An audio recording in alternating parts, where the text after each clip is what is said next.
This is When the Fuck Did I Become Old? The fun, edgy, and unapologetic, honest podcast about the experiences of aging. And where the name suggests, nothing is off limits.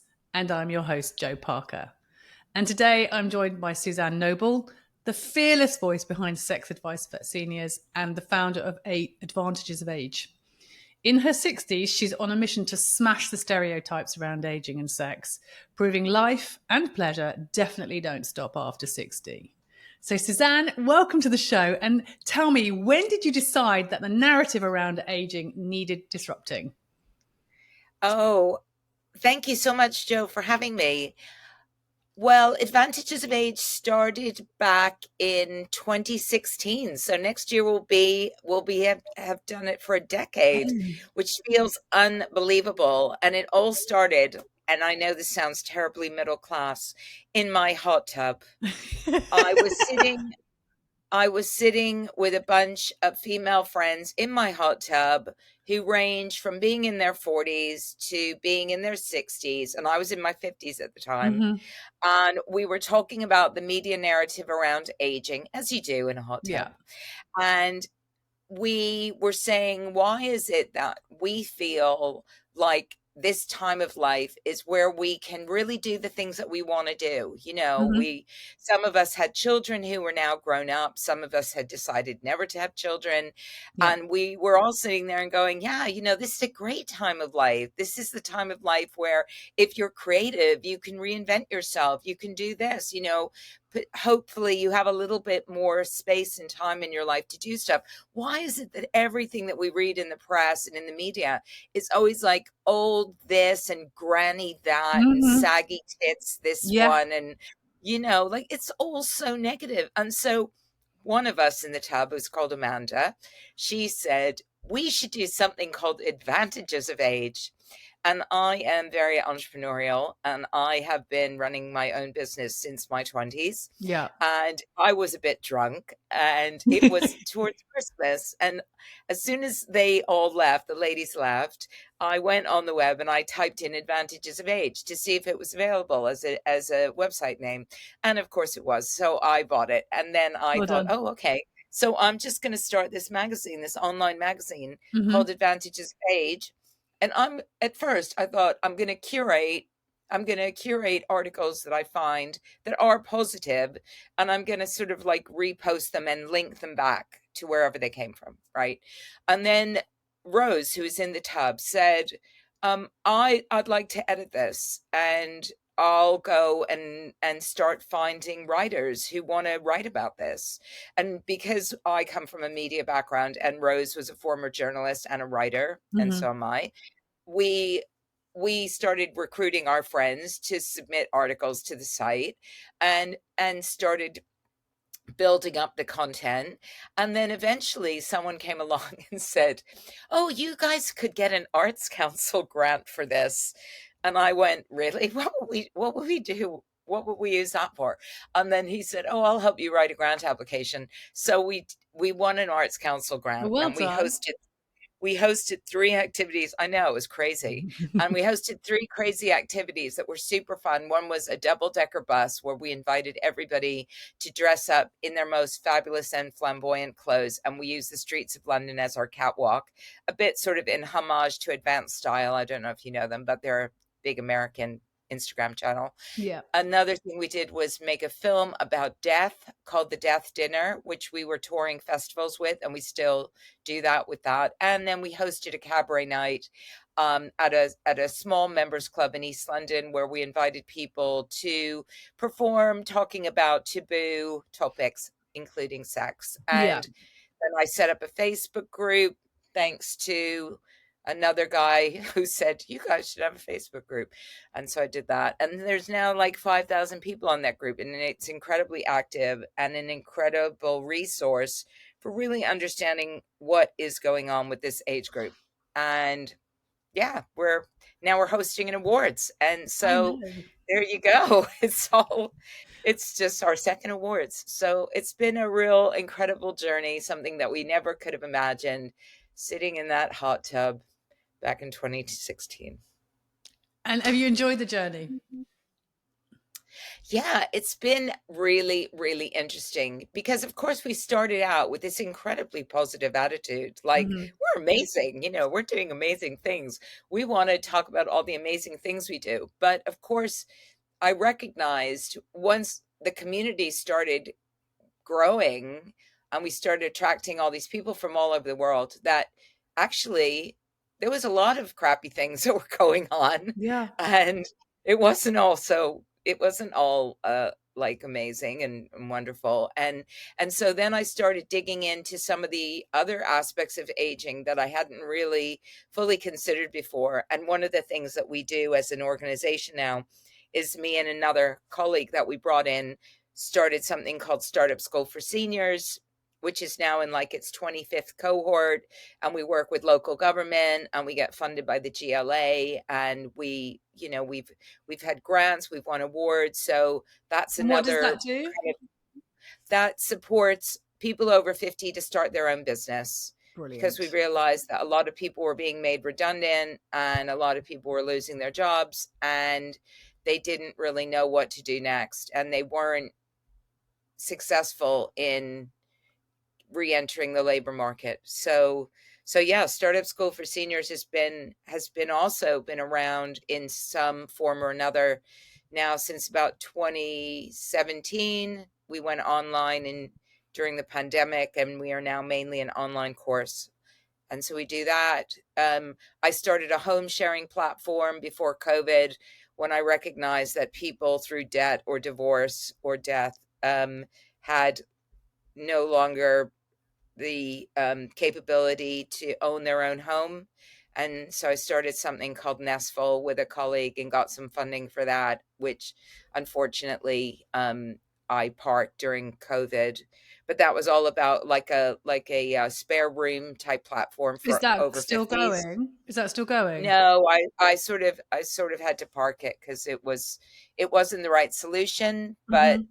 it was something that I recognized was an issue amongst Yeah. over 50s, was, where am I going to live? How am I going to Hmm. live? Yeah.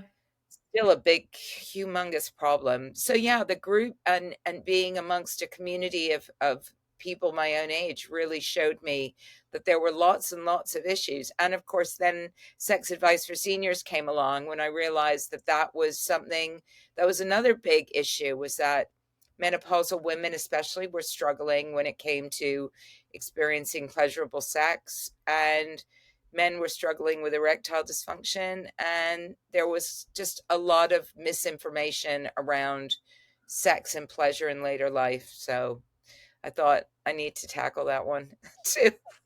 So No, I agree. yeah, In fact, all the things that you have addressed, and obviously there are more, but all the things that you've addressed are things that are people don't talk about. We're too embarrassed to say, "I haven't got any cash. I don't know where I'm going to live."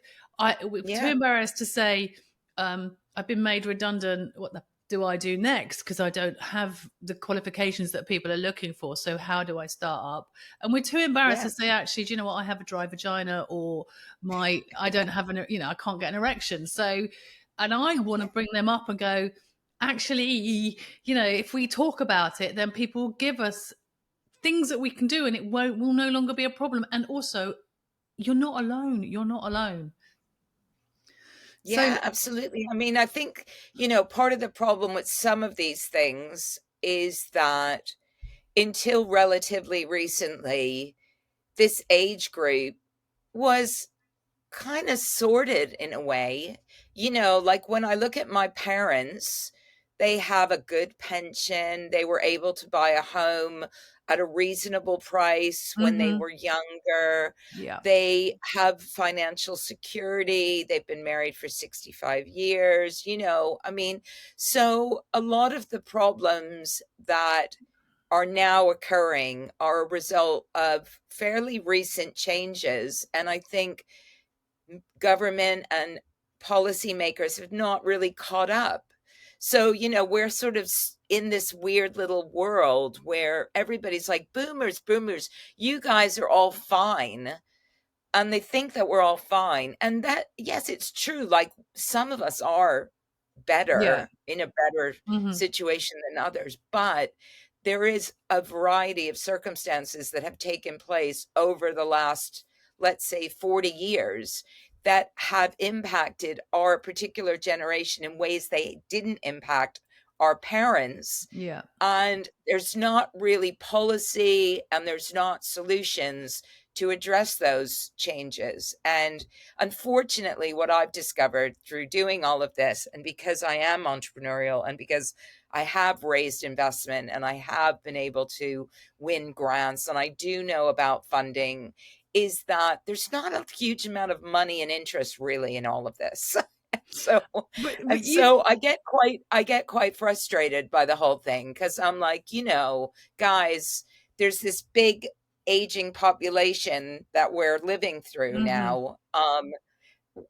Come on, like catch up. Would you catch up, please? Because I am living very frugally considering the huge challenges that I'm trying to address. I'm just Mhm. not seeing the level of interest and funding that I was expecting for for all of this. So we've got this whole thing. You're absolutely right. I mean, the baby boomer generation starts, was it 1946, isn't it? And it's like a Yeah, 20 yeah, year something span. like So that. Yeah. the bits that the age group that we're at, which is at the end of the baby boomer generation, is this one that we are particularly addressing. The 1946 has probably got, as you say, a bit more sorted, but they're the ones that, and our parents' generation, that became invisible and Yeah. slipped out of society and didn't really get seen, but as you said, usually sorted.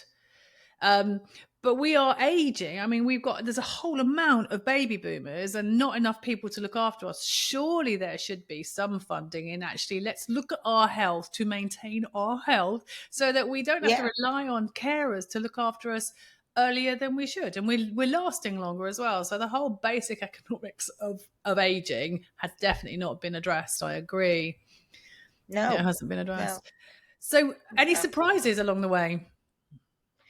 Um I suppose when it comes to the sex advice thing, if we're going to talk about that, because that was what I started digging into about 3 years ago. Hmm. And I did have a quite a significant history in that area of interest. I'd written a memoir, two memoirs actually, Okay. about my sex life in my 40s, and one of them had been very successful and paid my kids' school fees for a couple of years, so that was nice. Brilliant. And Brilliant.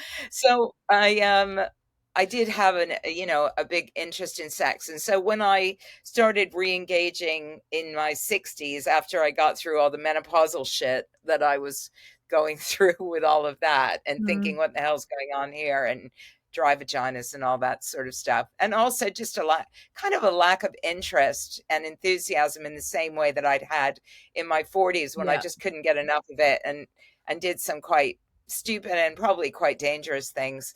But in my 50s, I was kind of a bit, Yeah. I became monogamous again and it all became rather predictable. And then in my 60s, I was kind of single-ish again and thought, oh, you know what? I feel like diving back into some of the stuff I'd done before. And then I found that the reaction to that was very Marmite. It was kind of like, oh my God, I couldn't think of anything I want to do less. Like, I'm so disinterested in sex. God, it's just like I'm so over it. And then the others would were like, yeah, yeah, I'm still up for it, but God, it hurts. Or I'm really struggling with other aspects Mm.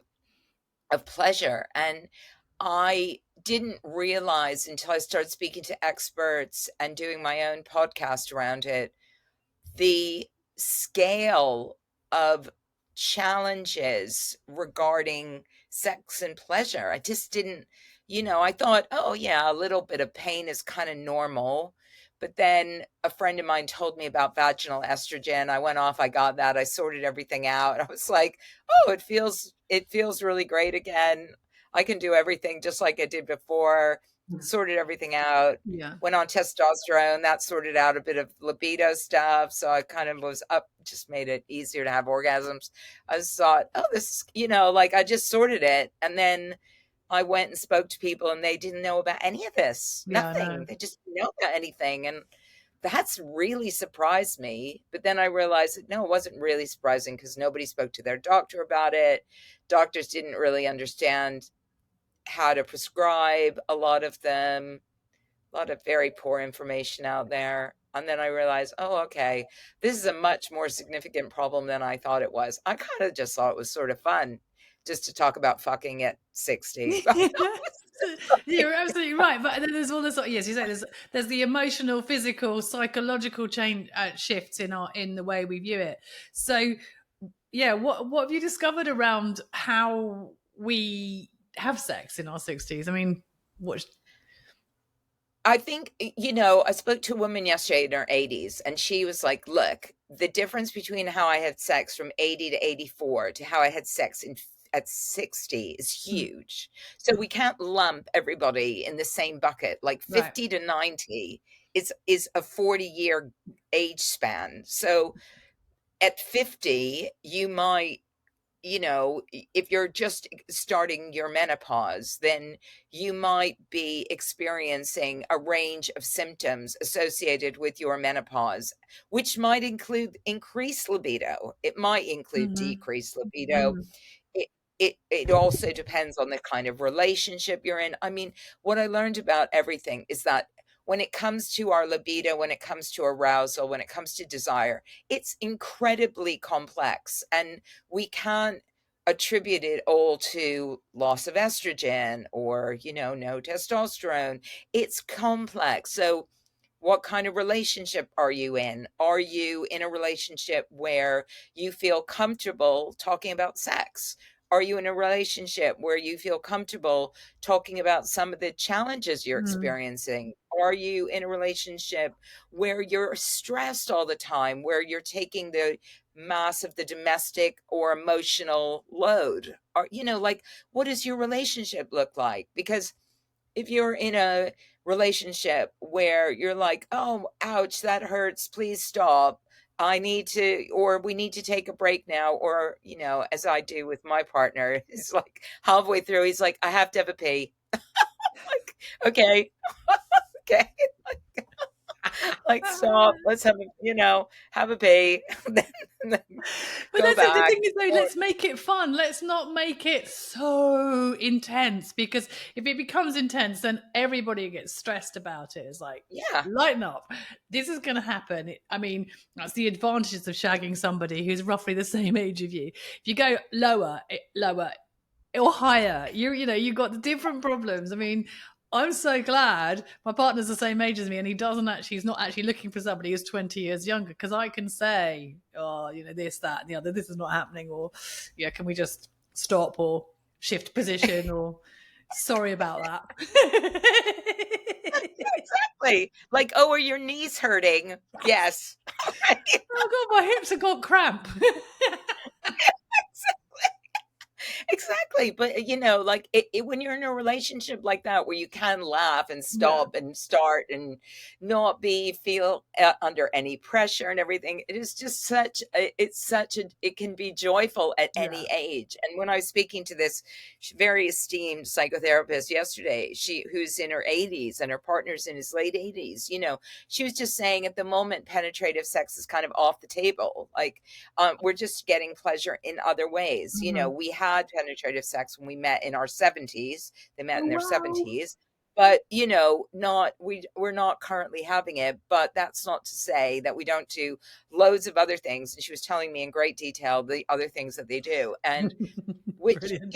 include like looking in a mirror while you're self-pleasuring and doing all sorts of stuff, and just like dancing and just fun things. And I said, yeah, but I get the impression that the two of you have a very open, honest, and you're very communicative with each other. And so, when I speak to people that I know, what it reveals is that, not everybody has that.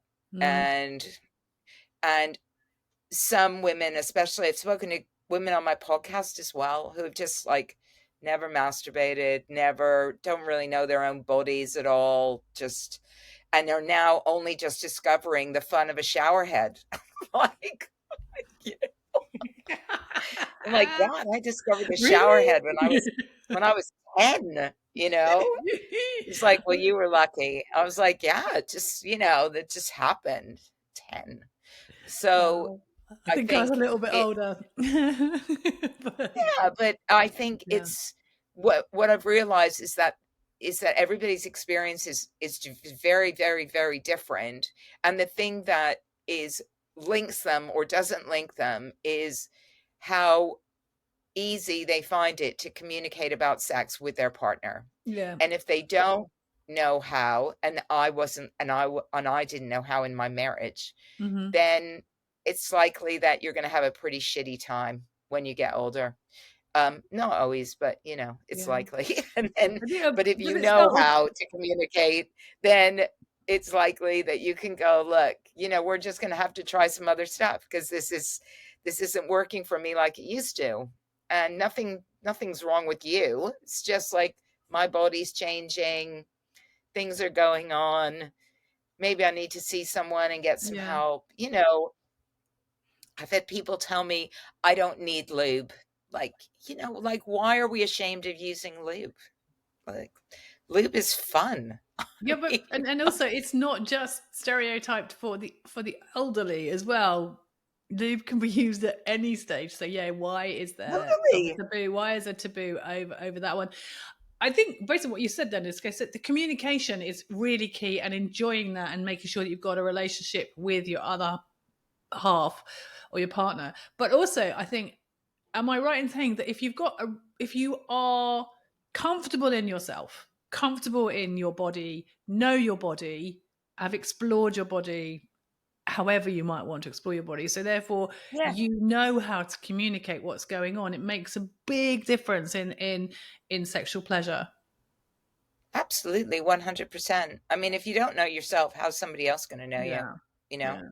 I mean, when women just think men are mind readers, or how are they supposed to know what you like? I don't understand that. They're You have definitely to not tell them. psychic. They're definitely not psychic in any No, shape or form. You have to give them clear cut exactly. instructions. Here's my Yeah, I manual. mean, if they don't know that, like, emptying the dishwasher is a nice thing to do, then they're not gonna know how to, like, do other stuff. This is the operator's manual of me. It includes my emotional well-being, my sexual well-being, and my living well-being. I know it's hilarious, isn't it? I know Exactly. how we expect them to actually how we expect anyone to know what's going on with us without telling them is really difficult. So, who's the most interesting person that you've interviewed on your podcast? Oh my god. I don't know, I've met so many fascinating Oh, people. The one that came out this week, I loved her. She's called Luna Matatis, and she's just specializes in pegging. And so we is had that a big what's pegging? No, that's pegging scissoring. is when a woman uses a strap on a man, Thank generally you. in a heterosexual relationship. Um, we were talking about, kind of how you do it and stuff. And Brilliant. that And was when's that really one out? today Oh, that came cool. out Okay, I'm gonna today. go. I'll get the link in the bio Yeah, below so anyone can because see. I've noticed lots of older men. I mean, I'm not saying loads, but I've noticed more older men than at any other time in my life have requested that than they never requested it when I was younger. In fact, I didn't own a strap-on when I was younger, and now they're like, oh, I might like to try that. I think, okay, Interesting. Interesting. Chris- Christmas and Valentine's Day, maybe. Look what I bought. So now I know I have interviewed Elliot, Dr. Elliot. I Oh forgot yeah, his, yeah, yeah. yeah, and I forgot his surname. It's completely left my head. Justin. Dustin, thank you. And he did a brilliant interview on his firm tech, and not just the benefits of knowing your health from the ring, from the cock ring, but actually the benefits of the cock ring for pleasure. Oh And yeah. I know that you're a distributor, aren't you, in the UK? You're the UK managing. Oh, what's that? Is that, That's the tech ring. is it? Just like that. Interesting. So for those that can't see and are only listening to it, Suzanne has just held up a tech ring, and then she also held up a rubber penis with the tech ring on. Brilliant, brilliant. And so if you want to know more, I'll link Suzanne's details in the bio as well. So yeah, how did you meet Elliot? I met Elliot on my podcast because Elliot does loads of podcasts, and I just thought the device, the tech ring, was such an amazing device, Mm, and I've been a fan of guys wearing cock rings for a very long time, and I think that they're a wonderful thing. And when he came to London, we met, and then he said he was looking for somebody to help him expand the awareness of them in the UK. And I was like, yeah, I'd like to do that.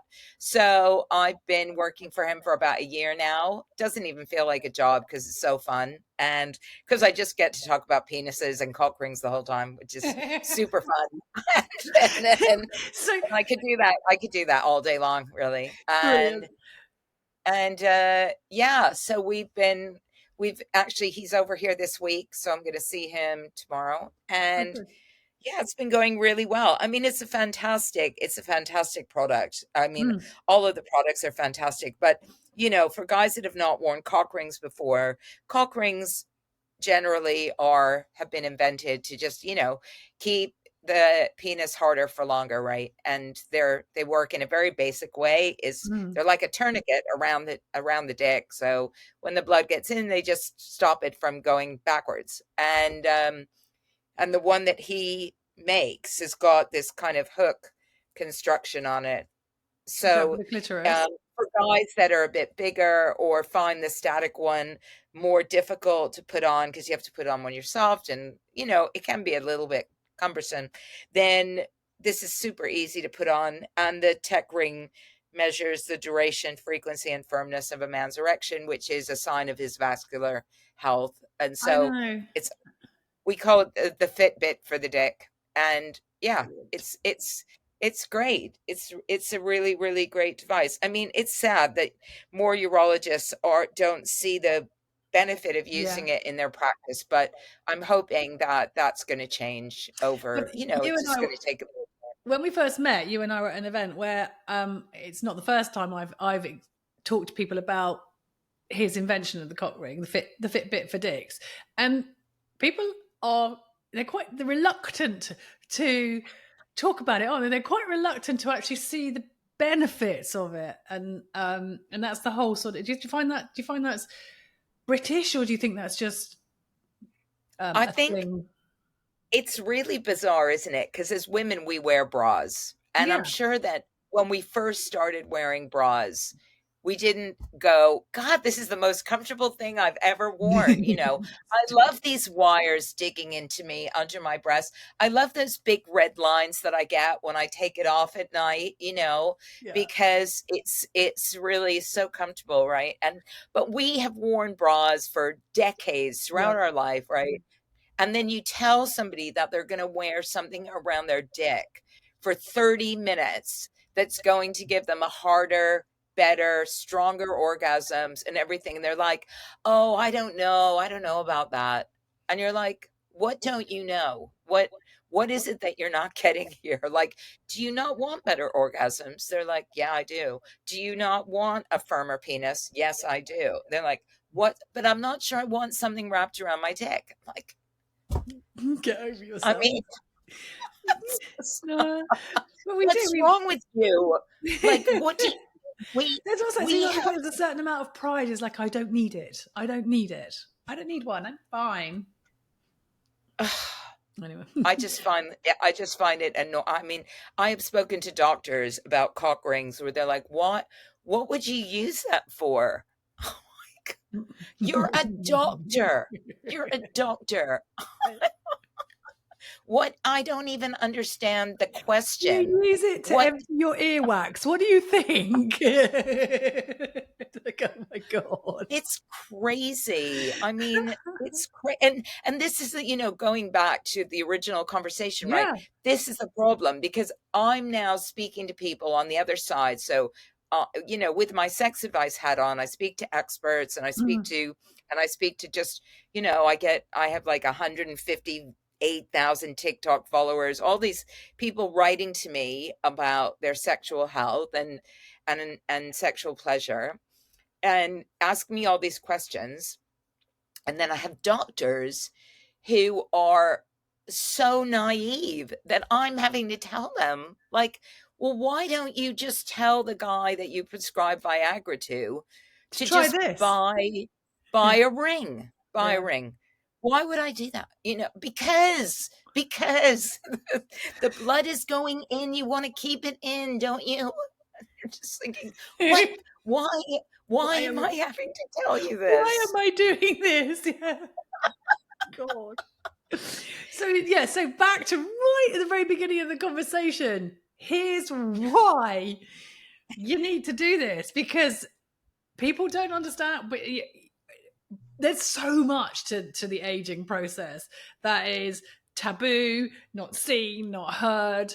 Yeah, And it's actually get it out there, talk about it, relax about talking about it, and let's just sort it out together. Is yeah. there And anything as else? you said, Joe, like all we have to do really is relax. It is feel confident and comfortable about talking about these topics, Yeah, right? Because that's that's the big problem about all of this. Is just there's just a lack of people feeling comfortable about talking about it. And the more that we can just go, you know what? We're all struggling here. yeah, I don't have a perfect life. You don't have a perfect life. yeah, Like we're just trying to improve things. That's all we're yeah. trying to do. And create a You sense know. of community and that we're in it together as well. We're Absolutely. doing. So So, before we yeah. leave, is there anything else that you need to tell my audience about advantages of aging, sex advice for seniors, or Well, the awards are open to anyone who wants to. The nominations have obviously closed, but the awards ceremony is at Hoxton Hall on the Mhm. 20th of November in London. Okay, It's a really fabulous, fabulous venue. We've got a keynote speaker. We've got some fantastic entertainment happening during it. We got the awards to give out. And it's going to be a really great night. So if anybody wants to book tickets for that, we've still got tickets. So fab. I'll that'd put be the great. link. I'll put the link in the bio as well for anybody who wants to buy Thank you. tickets. Suzanne, I Perfect. really enjoyed it, and if I don't see you before, I will see you at the Awards of Age ceremony. You will. I You will. will. All right. Thank you so Brilliant. much. Thank you. Bye. And for anybody listening, please like and follow my podcast. I keep forgetting to say that, but I need the support. Thanks very much.